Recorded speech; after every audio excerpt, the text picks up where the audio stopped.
Bienvenidos a la charla de Fabián. Antes de comenzar voy a hacerles unos pequeños avisos logísticos. Um, Al igual que las otras charlas, recuerden que a su costado derecho de la pantalla ustedes pueden encontrar el chat y el Q&A. En el chat vamos a ir poniendo diferentes instrucciones y links a cosas que el speaker vaya a ir requiriendo o compartiendo con ustedes. Además, también en la sección de preguntas y respuestas ustedes pueden poner la pregunta que será respondida casi finalizando la charla. Así que nada, con todo eso logístico ya dicho, le doy la palabra a Fabián. Bárbaro. Voy a bajar un poco la música ahora. Ahora sí. Bien, me gustaría arrancar la charla antes de presentarme, antes de cualquier cosa. Me gustaría arrancar la charla con una mini actividad como para romper un poco el hielo. Entonces yo ahora les voy a pasar un link a Mural y por favor ayúdenme los que están en la sala en inglés. La idea es ir poniendo ups, disculpen, con sticky notes amarillos en este mural. Disculpen, ¿cuáles son esas variables que ustedes utilizan hoy en día para identificar riesgos?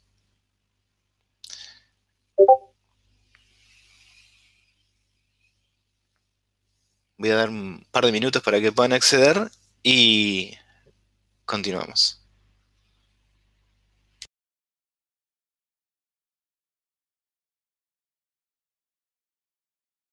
No sé cómo estamos de cantidad de gente en la otra sala. Yo solo veo las que están en español.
Bueno, no veo mucha gente entrando, así que me parece que voy a saltear el icebreaker y bueno, me voy a tener que presentar entonces.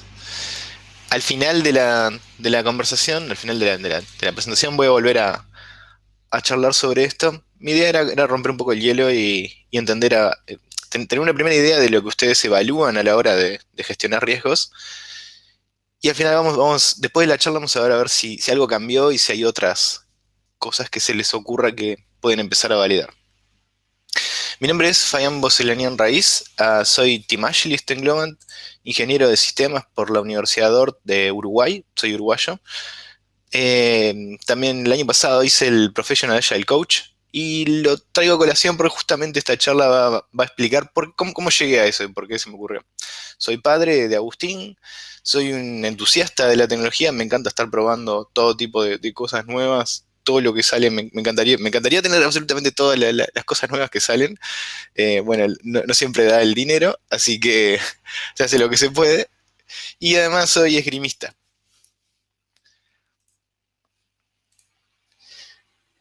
Bien, esta charla voy a hablar muchísimo sobre mí porque es un poco el proceso personal que hice de cómo era mi forma de pensar hace un par de años a lo que es ahora. Yo originalmente arranqué como desarrollador, era programador PHP, desarrollé en ActionScript, en Java y en muchas otras cosas. Por facultad he probado todo tipo de tecnologías y siempre estaba o estoy ahí en eso de probar cosas nuevas. Hace ya más o menos 5 años, no, mucho más, desde 2014 que estoy trabajando como Team Agilist, como Scrum Master y últimamente tirándome hacia el lado del Agile Coach. ¿Qué cambió?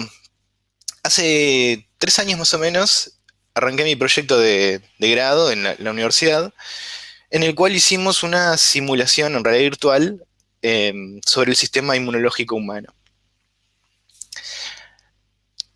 Durante ese proyecto que duró un año, imagínense que pasó de todo, ¿no?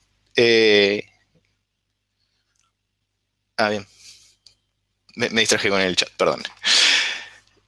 En ese proceso pasó de todo. En ese año cambió muchísimo mi forma de pensar. Y hoy lo que les quiero contar es la historia de un proyecto que salió perfecto. El proyecto salió con el máximo puntaje. Todo el mundo estaba contento, a todo el mundo le gustaba lo que veía. Pero sin embargo, creo que nadie escuchó hablar del producto. El producto se llamaba ImmunoVR. El producto no llegó a producción. Entonces, lo que les voy a contar es mi proceso personal y por qué creo yo que puede haber fallado el producto, si bien el proyecto fue exitoso. El proyecto salió bien, se entregó en fecha, pero sin embargo el producto no llegó a producción. Además está decir que agradezco a mis compañeros, agradezco a toda la gente que estuvo involucrada en el proceso de la facultad, gente de Globan también estuvo ayudando bastante, y al cliente. Eh, Todos colaboraron un montón y todos dieron un poco para ayudar a que el proyecto saliera adelante, y muchas horas de no dormir también ayudaron bastante. Así que les voy a dar un poco de contexto, les voy a comentar un poco sobre el proyecto. Había una visión clara, se sabía lo que se quería un poco ambicioso, se quería extender el modelo educacional, queríamos que este producto en algún momento fuera, no el sustituto, pero sino una especie de acompañamiento a lo que son los libros hoy en día. Queremos extender la experiencia de aprender utilizando herramientas del siglo XXI, como es realidad virtual. El alcance era variable, si bien teníamos la visión fija, el alcance era negociable. Teníamos tiempos de entrega fijos, eso estaba dado por facultad. Si no llegábamos, perdíamos el proyecto y bueno, con eso no nos recibíamos. Eh, ¿Qué más? Teníamos un equipo muy pequeño, éramos 3 personas trabajando. Teníamos colaboración del cliente como referente, pero en sí los que estábamos programando éramos 3 y gestionábamos todo el resto del proyecto. Teníamos muy poca experiencia en Unreal Engine, que fue el motor que usamos para crear el producto. Teníamos poca experiencia enseñando. Recuerden que es una experiencia de aprendizaje, una experiencia educativa. Entonces, el componente enseñanza era un componente muy alto y muy importante. Teníamos poca experiencia en realidad virtual, habíamos hecho algunos cursos y habíamos estado jugando un poco para entender, pero todavía teníamos muy poca experiencia, no más de un proyecto pequeño que habíamos hecho, 1 o 2 proyectos pequeños antes que eso. Y el otro gran tema es que los recursos que teníamos no tenían y perdonen que use la palabra recursos, pero tanto las personas como los recursos físicos que teníamos no tenían availability, no tenían una disponibilidad del 100%. Nosotros estábamos trabajando, el cliente estaba trabajando, el tutor de facultad también estaba trabajando, o sea, todos estaban, todo, nada, perdonen, nada tiene una disponibilidad del 100%. Entonces, ¿cuál es el problema?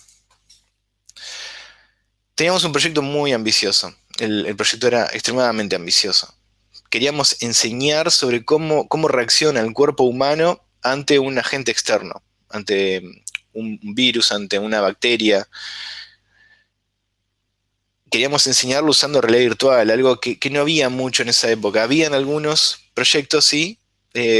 Muchos de los que habíamos investigado eran del tipo del el tren que va recorriendo, o cosas que ya estaban predefinidas y no había mucha interacción. Nosotros queríamos que el estudiante pudiera interactuar, que pudiera aprender jugando, tocando, explorando, sintiendo curiosidad. No teníamos conocimiento sobre el dominio del problema. Ninguno de nosotros era biólogo, lo que habíamos estudiado era muy poco en el secundario. Tampoco teníamos mucha experiencia de aprendizaje, si bien del equipo, de los tres que éramos, yo era el único que había dado clases en algún momento. Tampoco puedo decir que tenía mucha experiencia, así que ahí estábamos bastante en el horno.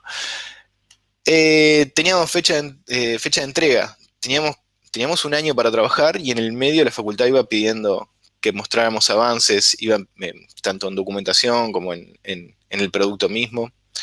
Entonces, eso ya nos delimitaba un poco el tiempo que teníamos para trabajar. Bueno, mucha presión porque queríamos obtener el título.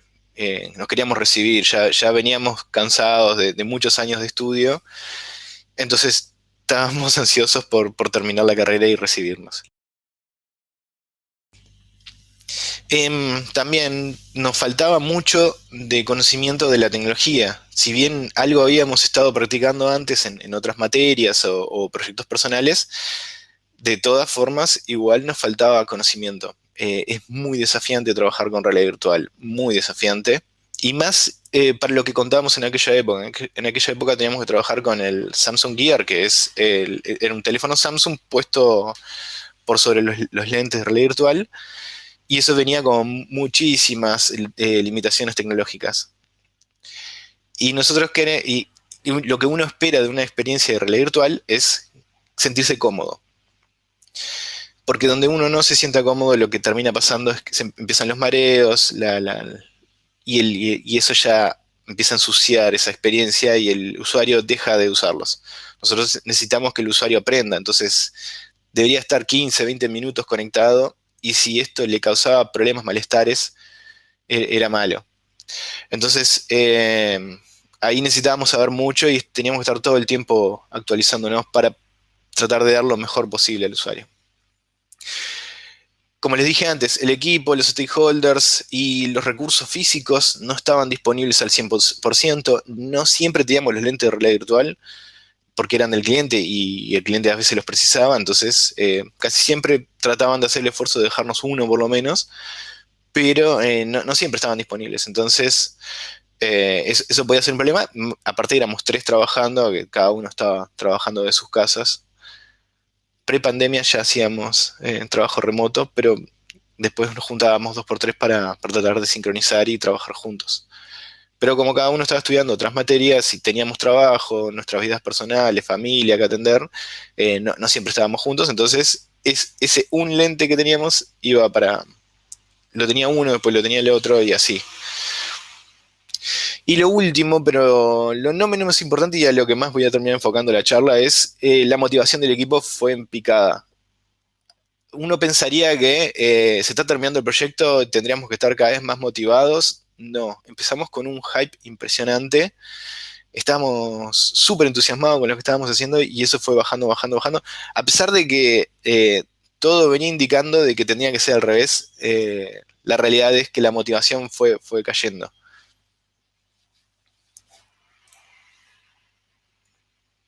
No lo comenté, pero si hay alguna pregunta, vayan dejándolas, que la charla va a ser relativamente corta, pero al final vamos a dejar un tiempo para preguntas, respuestas y una actividad si hay suficiente gente.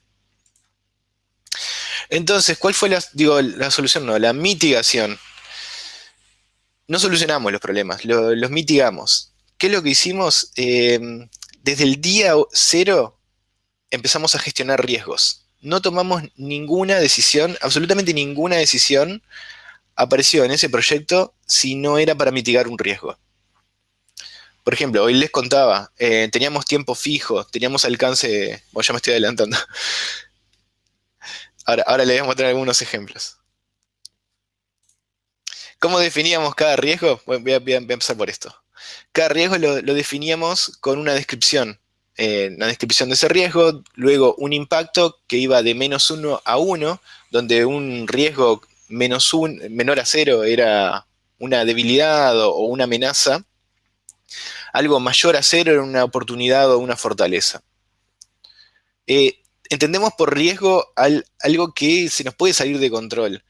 pero que puede tener un impacto positivo o un impacto negativo. Depende de cómo nosotros lo manejemos. Nos ha pasado de tener riesgos que comenzaron siendo amenazas, que podían llegar a perjudicar el proyecto, y se terminaron convirtiendo en oportunidades que al final fueron positivas para el proyecto. También utilizamos probabilidad, donde 0 es totalmente improbable de que eso suceda, o porque el riesgo ya fue mitigado, y 1 cuando ya es un problema instanciado, que ya está pasando, un problema o algo bueno, pero que está pasando efectivamente. Ya no es una probabilidad, sino que está sucediendo. Luego utilizamos el producto de impacto por probabilidad para calcular la prioridad de cada uno de los riesgos, tanto los riesgos negativos, los que nos podían impactar negativamente, como los riesgos positivos. A todos, de todos esos tratábamos de que los riesgos negativos, las amenazas que teníamos, o las debilidades, se convirtieran en algo positivo. Siempre tratábamos de volverlo positivo. Cuando no se podía, o cuando era algo realmente malo, lo tratábamos de llevar a 0, que sea improbable de que pase, o que el impacto sea menor. Y de vuelta, siempre teniendo en cuenta de que un riesgo se puede convertir en una oportunidad si tenemos las herramientas adecuadas.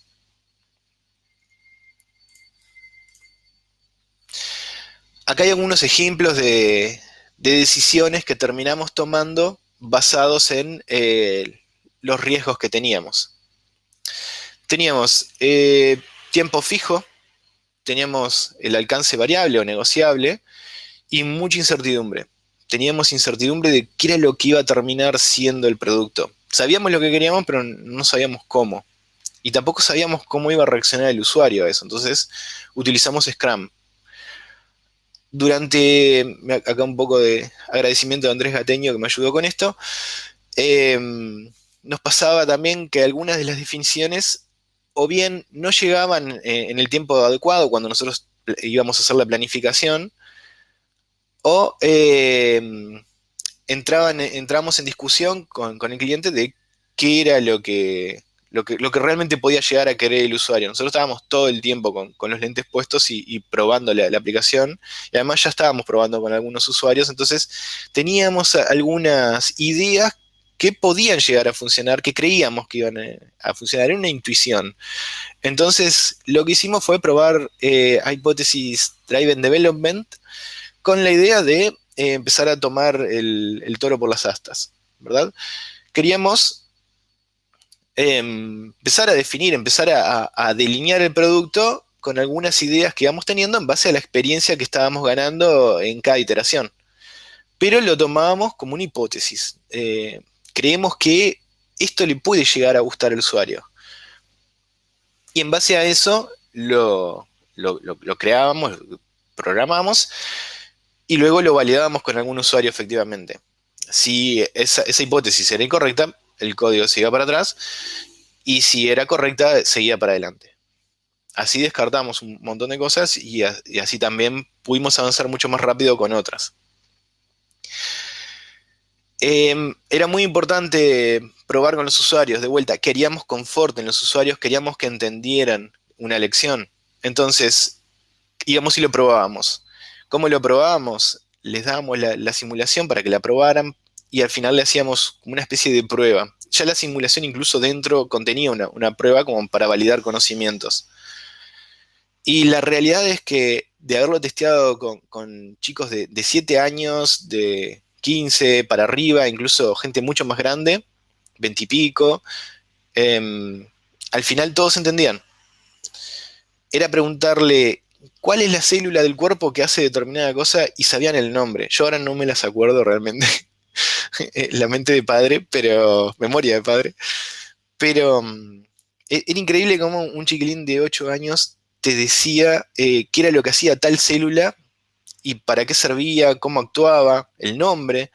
Eso creo que fue lo más lindo y ya pagaba todo eso.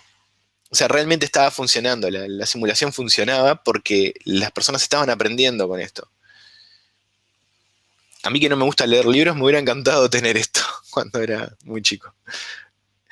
Bien, otra cosa que probamos, codificar llevaba mucho tiempo, era mucho esfuerzo y cada funcionalidad nueva que agregábamos era mucho riesgo porque podíamos romper algo que ya estaba ahí. Entonces, muchas veces lo que hacíamos eran prototipos en papel. Estamos en un entorno de 3 dimensiones, entonces podíamos representar en la realidad lo que queríamos mostrar en la simulación. Entonces, muchas veces utilizamos prototipos de papel. Pero no todo funcionaba. Eh, Algunas de estas cosas que nosotros probamos funcionaron, otras no, entonces pivoteábamos y tratábamos de seguir adelante con nuevas ideas. Por ejemplo, los prototipos de papel que recién les mencionaba funcionaron, sí, pero llegó un momento que empezamos a abusar y el cliente nos pidió más para ver en la simulación, porque cambia radicalmente como uno lo ve en la realidad a como uno lo termina viendo con las limitaciones del hardware que utilizábamos. Entonces, sí usar prototipo de papel para mostrar una simulación de realidad virtual, pero no hay que abusar. Otra de las cosas que aprendimos es, cuando recién arrancamos el proyecto, dado que teníamos experiencia en determinados roles, nos pusimos esos roles y empezamos a trabajar en eso. La realidad de lo que terminó pasando es que terminamos generando cuellos de botella y especialización. Cuando uno de repente no podía actuar de QA, no podía actuar de Scrum Master, no podía actuar de desarrollador o lo que sea, lo que terminaba pasando era que se volvía un cuello de botella y el resto no sabía cómo seguir adelante. Entonces, una de las ideas que tuvimos fue empezar a rotar los roles, empezar a cambiar, independientemente de que uno se sienta más o menos cómodo, aunque si bien más o menos cómodo facilitaba la decisión de ir o no ir a un rol, pero eso empezó a ayudar a que el proyecto se destrabara.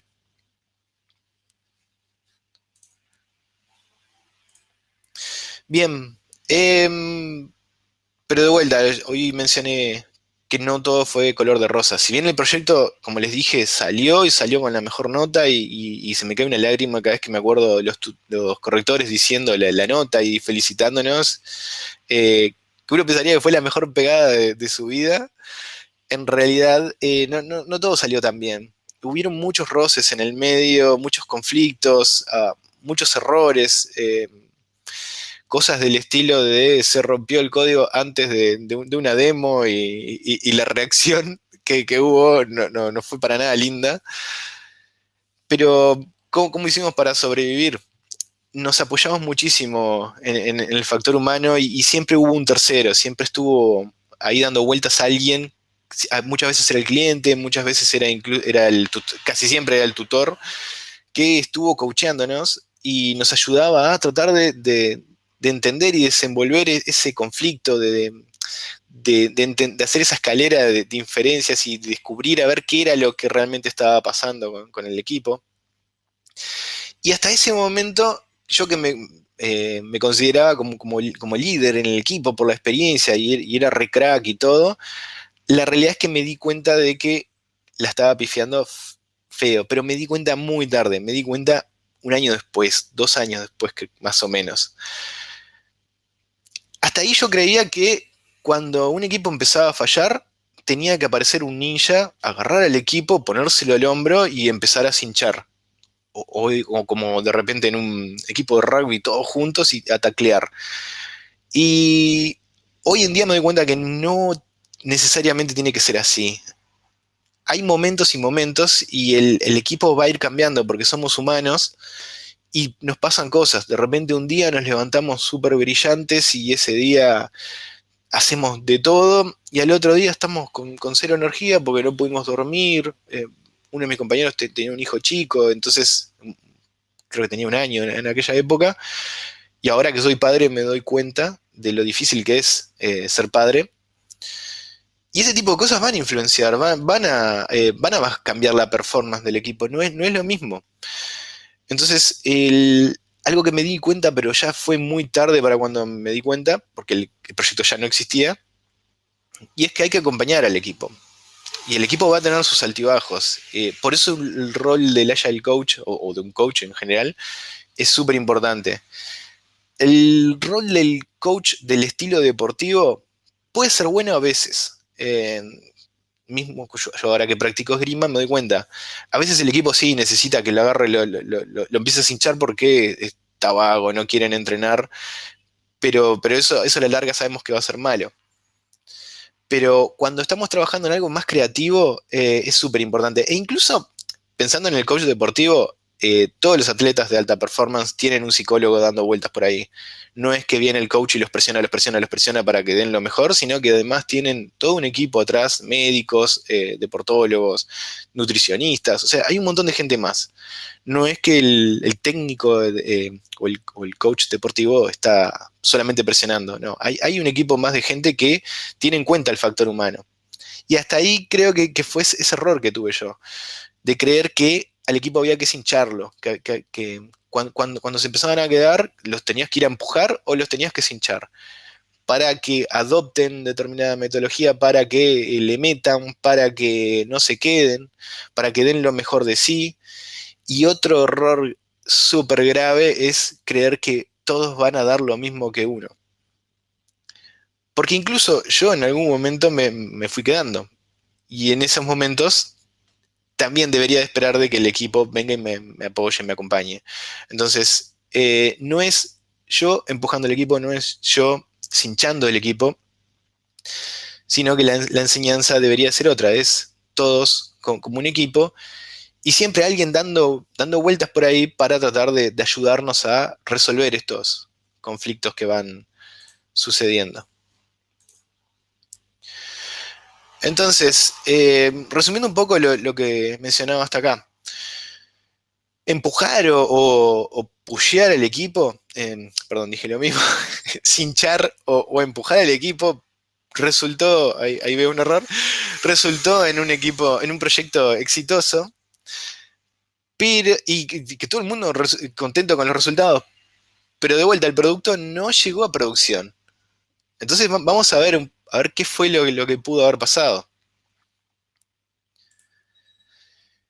El producto era mucho más complejo de lo que nosotros pensábamos. Eh, no sé si faltó o no la supimos ver, pero el producto necesitaba ese momentum, esa oportunidad. También el cliente estaba pasando por cosas que no vienen al caso y no las voy a mencionar, pero no era la mayor prioridad en ese momento del cliente. Tenía otros proyectos mucho más importantes, entonces este no era el mejor, perdón, el más importante, el más prioritario. No había una visión a largo plazo de negocio. Habían algunas ideas, pero no estaban validadas.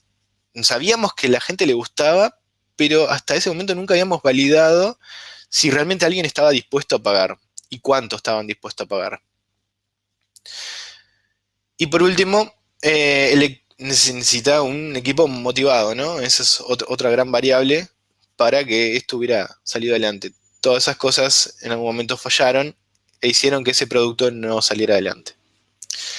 Recientemente eh, estaba haciendo un curso en Coursera que está bastante interesante, que ahora me olvidé del... Metodología Scrum se llama, no es por hacerle publicidad, pero está bueno. Lo van a encontrar en, creo que es organizaciones ágiles utilizando metodología Scrum, algo así. Es una universidad argentina. Disculpen que no me acuerdo exactamente. Pero en algún momento el, el- el- el profesor, que en serio, perdonen, no me anoté el nombre, no me maten, propone un material donde permite hacer un assessment a la organización y entender todos los puntos clave que tienen que tener.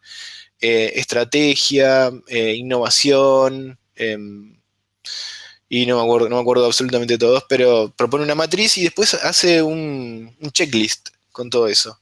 Y ahí fue como que mi cabeza hizo... ¡pup! Esta charla la vengo pensando hace años, como para que piensen, y ese curso la verdad me ayudó a terminar de identificar qué era lo que pudo estar mal. Entonces, algunas de las cosas que pudimos haber fallado, y que yo creo que ahí, si hubiéramos tenido un Agile Coach que hubiera estado acompañándonos en tratar de lograr el éxito del producto y no necesariamente del proyecto, sino con mentalidad en el producto, con mentalidad en el usuario, y en que esto se vuelva sustentable, teniendo un equipo al mismo tiempo motivado. Creo que lo que nos faltó fue objetivos y estrategia. Eso ahí falló un poco. Estos son algunos de los puntos que menciona el curso que les estaba mencionando. ¿Qué otra cosa? Innova, el mercado. No teníamos un modelo de negocio. No sabíamos si alguien estaba dispuesto a pagar por lo que nosotros estábamos haciendo. Por más allá de que era innovador, estaba bueno, era disruptivo, a la gente le gustaba, no va a haber una innovación si no es adoptado. Entonces, si no tenemos gente efectivamente usándolo, esto no va a caminar. Y por más buena onda que le pongamos, no hay caso. Entonces, ¿qué pudimos haber hecho diferente? Lo primero, y es pensar en el equipo. Hasta ahora, en cada bullet, en cada listado, lo venía poniendo lo último, ahora lo voy a poner primero. El equipo es súper importante. Un equipo motivado va a innovar. Un equipo donde se genera ese habilitar sobre dirigir, porque si yo dirijo, en realidad el producto es mío. ¿Y por qué alguien querría colaborar en algo que no es suyo? Sin embargo, si yo habilito, estoy abriendo la oportunidad a que otros piensen, a que otros se ocurran ideas, a que invaliden lo que yo estoy pensando. Entonces, ya no soy yo habilitando, sino es un equipo habilitado, empoderado, que va a salir adelante y que va a tratar de sacar esto porque es suyo, porque les gusta. Bien. Coaching es súper importante. Alguien que acompañe al equipo, más allá de vuelta, más allá de dirigir, es importante alguien que acompañe y que habilite lo que acabamos de mencionar, que te ayude a transitar ese camino. Bien. Una estrategia a largo plazo, eso capaz que haber tenido OKRs, se me ocurre, podría haber sido una buena idea, tener esa estrategia de repente 1 año, 2 años, no mucho más porque sabemos que la tecnología cambia mucho y el mercado es súper competitivo, pero por lo menos 1 año para tratar de ver si ese producto podía salir adelante o no.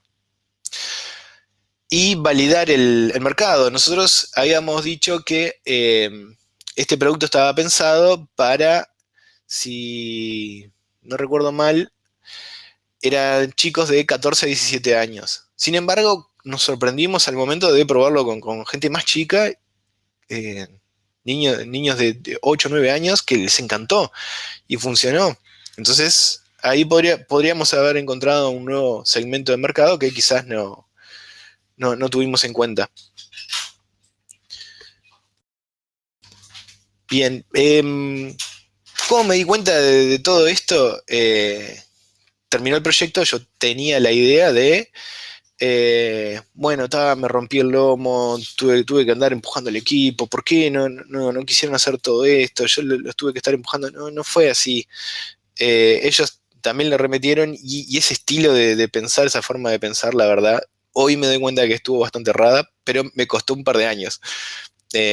Tuve coaching de por medio con una psicóloga y coach que la verdad fue muy buena, me ayudó a darme cuenta de un montón de cosas y que muchas cosas parten de la inseguridad de uno mismo. Y luego haciendo no quiero hacer publicidad, pero el Professional Agile Coach me terminó de hacer ese clic de yo no tengo la razón absoluta, todos tienen esa herramienta para tratar de salir adelante, entonces acompañá a la gente a que piense, a desafiarlos para que vayan más adelante, pero no estés todo el tiempo empujándolos y cinchándolos. Bien, bueno, ¿qué me llevo de ese aprendizaje? Que la mejor gestión no hace al mejor producto. Podemos tener el proyecto mejor pensado, el proyecto mejor armado, llegamos con los tiempos, llegamos con los costos, todo bárbaro, todo hermoso en el papel y el producto se muere. Y me gustaría que pongan en el chat, no sé cuánta gente, poquita gente, pero me gustaría que digan en el chat a ver cuántos de ustedes pueden contar con una sola mano todos los proyectos donde fallaron. solo usando 5 dedos.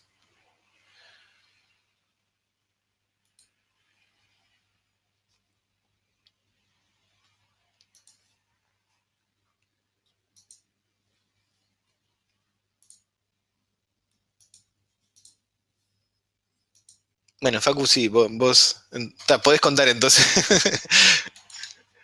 Para lo que ya estábamos más golpeados, la verdad yo he visto más proyectos fallar que los que he visto tener éxito. Y en los que he visto tener éxito hay un factor que siempre sobresale y que la verdad me hubiera gustado darme cuenta antes, y es un equipo. Un equipo muy fuerte, con ideas claras, sin miedo de decir las cosas. Los equipos que he visto que trabajan así son los equipos que no fallan. Y que si fallan se saben levantar. Eso es súper importante, porque no tenemos que tampoco tener miedo a equivocarnos. De equivocarnos vamos a aprender, ya sea en el momento o sea 2 años después. Pero en algún momento van a terminar aprendiendo. Bien, ¿qué otras cosas? Em, Podemos tener la mejor gestión de riesgos, pero siempre algo obviamente se nos va a terminar escapando. Pero algo que sí debemos tratar de que no se nos escape, y más en estos últimos 2 años con todo el tema de la pandemia, y es la motivación de las personas. Es súper importante mantener a nuestros equipos motivados, y nosotros también, o sea, nosotros como líderes o como parte de un equipo, tenemos que ayudar a que esa motivación siga adelante. Charlando, teniendo esos cortes de charla de café, aunque no podamos estar juntos, reservar un rato a la semana, media hora, charlar con mi antiguo equipo que dejé hace un par de meses, un mes creo, 2 meses. Nos juntábamos todos los viernes a jugar un Mario Kart trucho que andaba por ahí en la vuelta. Y el equipo empezó a levantar mucho la motivación. Y ese tipo de cosas son importantes. O simplemente charlar, una charla de Slack, una llamada, un Zoom, lo que sea, pero traten de que el equipo siempre esté motivado. ¿Y cómo llegar a eso? Es escuchando, es hablar con ellos, entender qué es lo que les pasa y hacer empatía. Uno tampoco está 100% al 100% todos los días.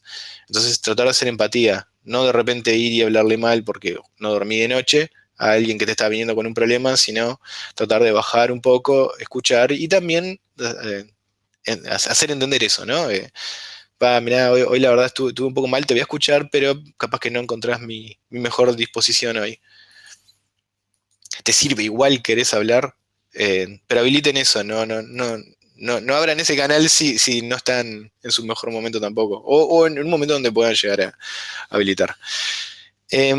Otra cosa, los diferentes estilos de liderazgo se van dando dependiendo del tipo dependiendo de la madurez que tienen ustedes. Hay una teoría que es Ken Blanchard, eh, liderazgo situacional, perdón, es de Ken Blanchard, y es liderazgo situacional.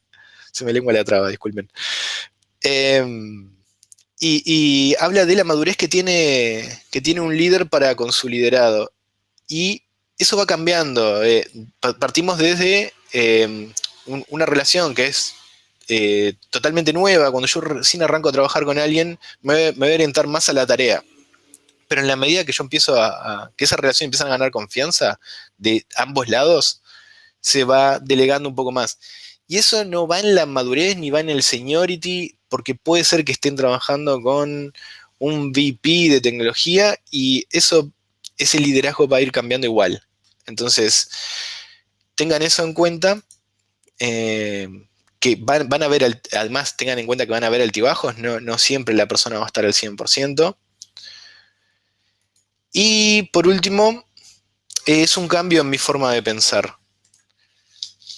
Esta es la última cosa y creo que es lo más importante que me llevo del proyecto a pesar de haber hecho esa magnífica gestión de riesgos, ese proyecto súper bien gestionado, lo que me estoy dando cuenta es que originalmente mi forma de pensar era así. Cuando yo identificaba un problema, un riesgo o lo que sea que podía llegar a desviarnos, empezaba a pensar todos los caminos posibles, todas las cosas que podían llegar a suceder. No me traten de loco, por favor. Y si me volvía loco y no podía dormir y ya tenía que ir, antes tenía un pizarrón en la otra casa y ya dibujaba todo. Eso da para una película. pero pensaba todos los caminos posibles y me terminaba decantando por uno. Entonces, y ese pensamiento, esa forma de pensar me podía pasar en una hora. Entonces, para cuando venía alguien a hablarme, yo ya tenía una solución, y era esa. Y ya estaba pensado. Y todo lo que me vengan a decir seguramente va a estar mal en mi cabeza. Entonces, lo que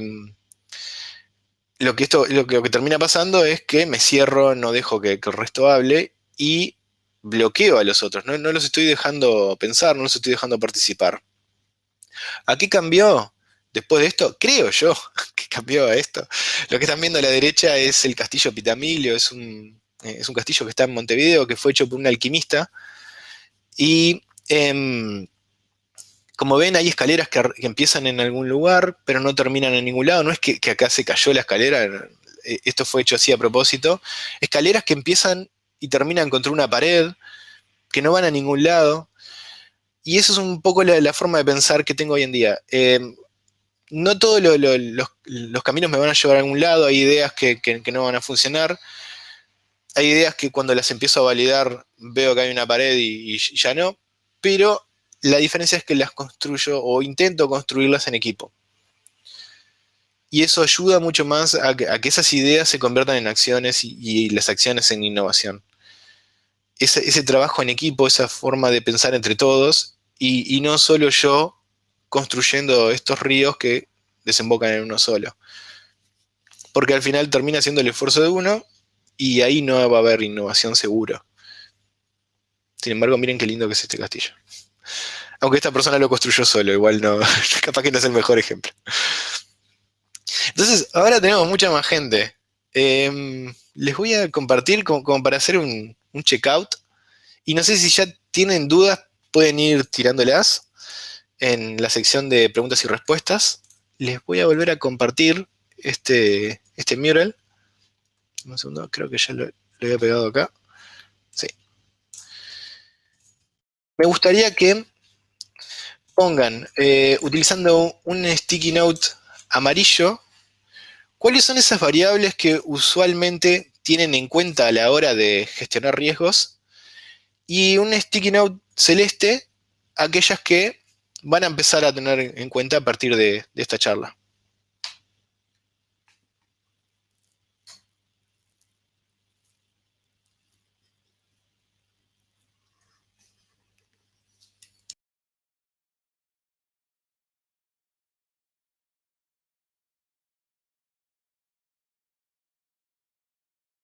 Vamos, no sean tímidos. Vamos a poner... Luis, ¿cuánto tiempo queda?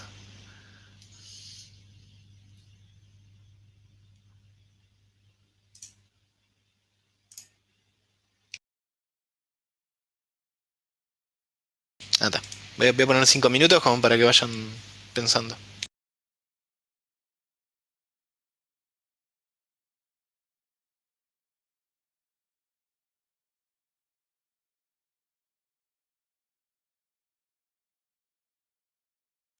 Vayan viendo también qué pone el resto y piensen a partir de lo que ponen otros. Desafíen esas variables que están teniendo.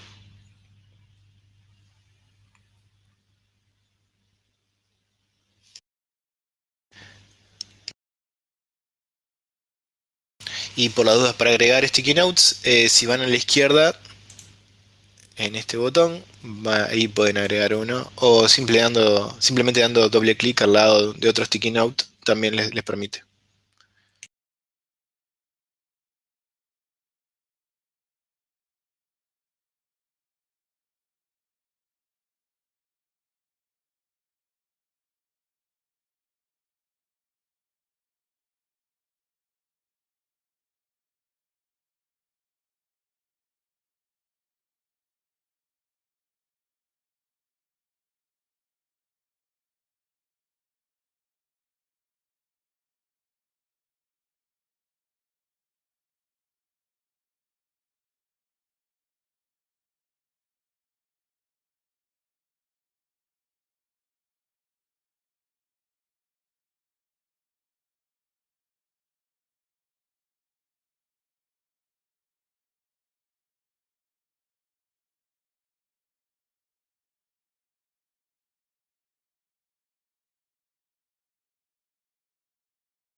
Ahí veo que se va quedando quieto.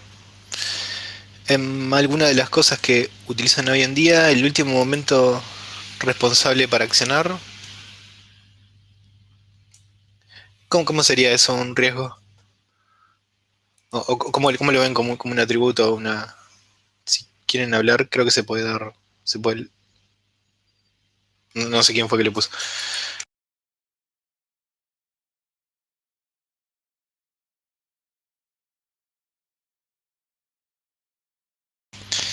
Lo otro que tenemos, cantidad de elementos dentro del sistema, aumenta la probabilidad de fallo. Otra cosa, expectativas de todos los interesados. Y para futuros, sentimientos de los miembros del equipo. Sí. Sí, si alguno quiere hablar, si alguno quiere acotar algo, levanten la mano y le podemos dar la palabra.